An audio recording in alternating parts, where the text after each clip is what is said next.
क्या वो लिखी नहीं अरे वो हल्ला करे भाई बहुमारी नहीं.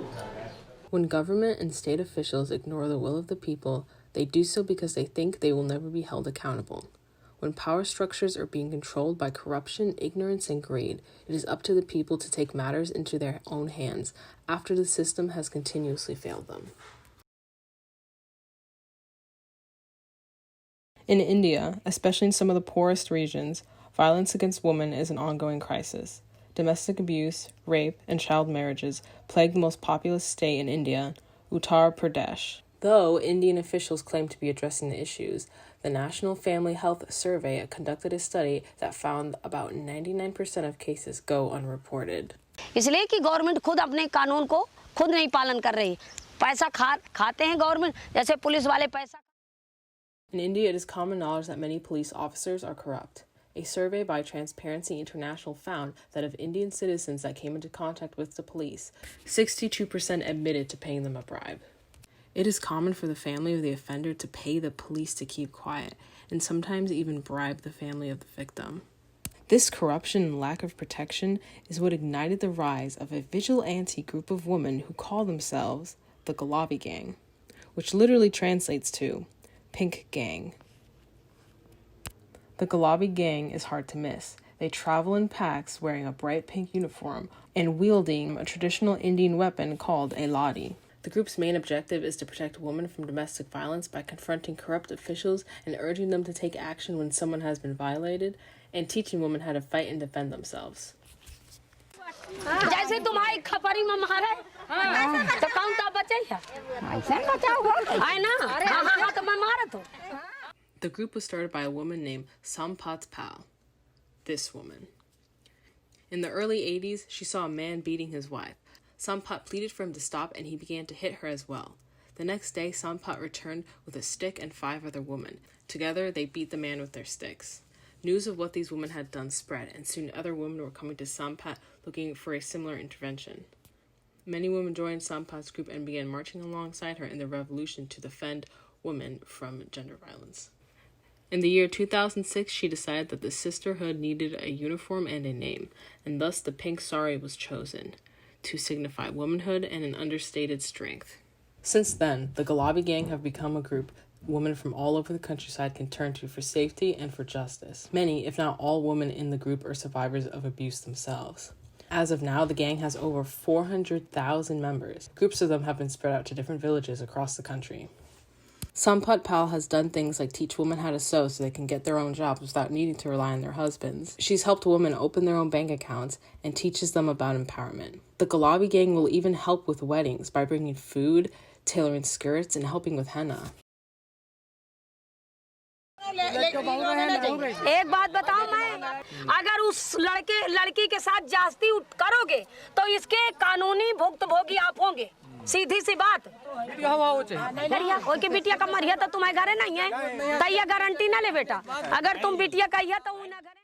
Some of the Gulabi Gang's approach to change isn't always the most conventional, as many as Sampat's tactics will call for force if need be. Using their ladis to hit abusers and rapists is what they're most known for since it makes good headlines, and making good headlines has gotten them more members. When she feels that government officials aren't listening to her protest, she resorts to force. असल में हम तो ये सीधे जान रहे हैं कि पहले तो हम लोगों से अपनी याचना लेके जाते हैं हमारा काम कर दो हम गलत काम लेके आवे ना करना अगर हम सही काम लेके आए तो करना पड़ेगा. तो जो जलम से खा रहे हैं उनसे उगला नहीं जा रहा. तो हम तो सीधे जब जानते हैं कि हमारी बात को कोई नहीं माना एक बार गए 2 बार गए जब नहीं कोई मानता तो हम डंडे से पिटाई इसलिए कर देते हैं. On one occasion, the group ambushed the local electricity office, which was withholding electricity until members received bribes or sexual favors in return for flicking the light switch back on. The stick-wielding Gulabi stormed the company grounds and proceeded to rough up the staff inside the building. An hour later, the power was back on in the village. प्रणाम करते हैं वो राष्ट्रपिता थे पर हमारी रवैया अलग है. When compared to past movements in India and around the world that have fought for justice and equality, the Gulabi Gang's use of force through the ladi is unique and begs the question, Can these efforts really create any change? Well, for starters, their image does have the potential to shift the narrative Indian men might have about women. A uniform of pink feminine clothing matched with a fighting stick is a radical way to reshape the feminine image in a patriarchal society. Samphat in particular has managed to create quite the reputation for herself. These days, she doesn't have to use her ladi anymore because men do fear her to some extent and don't want to be bothered by her. But is it enough? Does showing men you have the potential to match their strength in a physical sense really create any long-term change? The interventions they hold between husbands and wives still work within the patriarchal system. If the man is not open to discussion, Samphat will publicly shame him or use the ladi until he apologizes to whomever he hurt. When a husband has kicked his wife out to live in the streets, the Gulabi Gang will shame the man until he takes back his wife and promises to never hurt her again or they'll be back. Though these interventions are important and do help that particular woman in that moment, it doesn't help the population as a whole. The Gulabi Gang works case by case. The minds of how men in India perceive women and even how women perceive themselves is still very present even after the Gulabi Gang has intervened. Crimes against women will continue because the crime has been woven into the very framework of the system and the minds of the people. This essentially means violence against women can persist even if they aren't being directly violated. This kind of violence is called structural violence. Sociologist and professor of peace studies Johan Galtung first introduced this term in his essay, Violence, Peace, and Peace Research. He says, violence is present when human beings are being influenced so that their actual somatic and mental realizations are below their potential realizations. Women not being able to receive adequate education, proper health services, and even protection from the people meant to enforce the law all contribute to structural violence because of how these things do still harm women even if it happens indirectly. Well, what about a change in the law? If government officials pass policies that aim to protect women from gender violence, wouldn't everything be solved? Yes, a change in the law is the first step in the right direction, but that's already happened. In fact, it happened a year before the Gulabi Gang even formed, with the 2005 Protection of Women from Domestic Violence Act, and again in 2013 with the Criminal Law Amendment, an amendment meant to provide harsher and swifter punishments for criminals who have committed abuse against women. And even before these laws were put in place, there was an amendment that happened in 1983 that listed out different crimes against women and how they were all criminal offenses. So then why is this happening? If the law was changed, shouldn't people stop abusing women? The thing is, laws don't really work to rewire how people think. It only means you might get punished more severely if you don't bribe the officer with a higher price. The officers themselves likely share similar views towards women and might even engage in abuse themselves. Think of it this way. A number of court cases brought an end to Jim Crow laws. But that didn't mean people stopped being racist, and segregation didn't just suddenly go away. And that's the thing about structural violence. Changing the law is the first step, but it goes deeper than that. These structures become rooted in us, whether we like it or not. Part of structural change is undoing the injustices our minds have unconsciously justified, accepted, and seen as the norm. For gender violence to end, a true systematic change needs to happen. A rewiring of how the mind works. Shifts in philosophies and ways of thinking happens through education. Laws protecting women need to be paired with education on gender, consent, sexual health, and more. The more people are educated on these things, the closer we can get to dismantling the structural violence, right? Well, yes, but there already was a push to get this kind of education into the schools.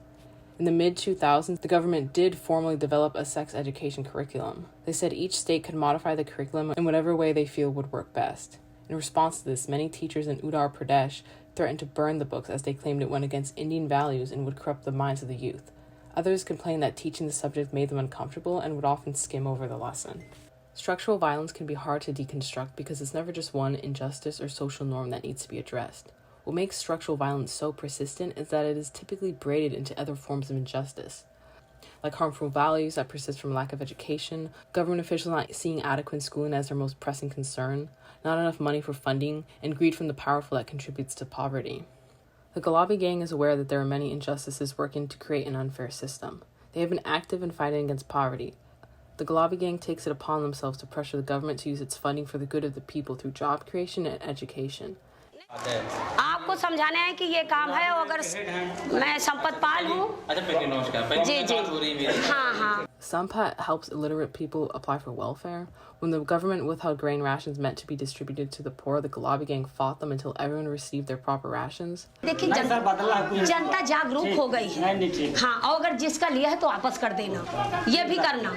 ठीक है sir. हाँ, वापस कर देना, नहीं आपको बहुत महंगा पड़ जाएगा। अब गुलाबी गैंग कहे का बना हुआ है, जब इनसे बड़ी ठगे लगी हैं, और नहीं गुलाबी गैंग के सदस्य बनाइए, आपको बहुत पैसा मिले, हम आपको पकड़ाएंगे कि इतनी महिलाएं दिया है, ठीक? हाँ, नहीं अपनी बुराई मत कराना, हमने इनसे कह दिया पाल जी से। They collaborated with a woman whose environmentally friendly leaf plate business provided jobs to hundreds of women. Sampat even once dragged a government official out of his car and forced him to look at a crumbling road. जो ना माने बातों से, जो ना माने बातों से। As I said earlier, the Gulabi Gang mainly focuses on issues case by case, but I do think their efforts have been important strides towards justice. I even think their use of force is just as important to their movement. Indian women who hit their enemies with sticks is definitely something that catches the attention of others. Making headlines has been vital to the movement's growth. And guess what?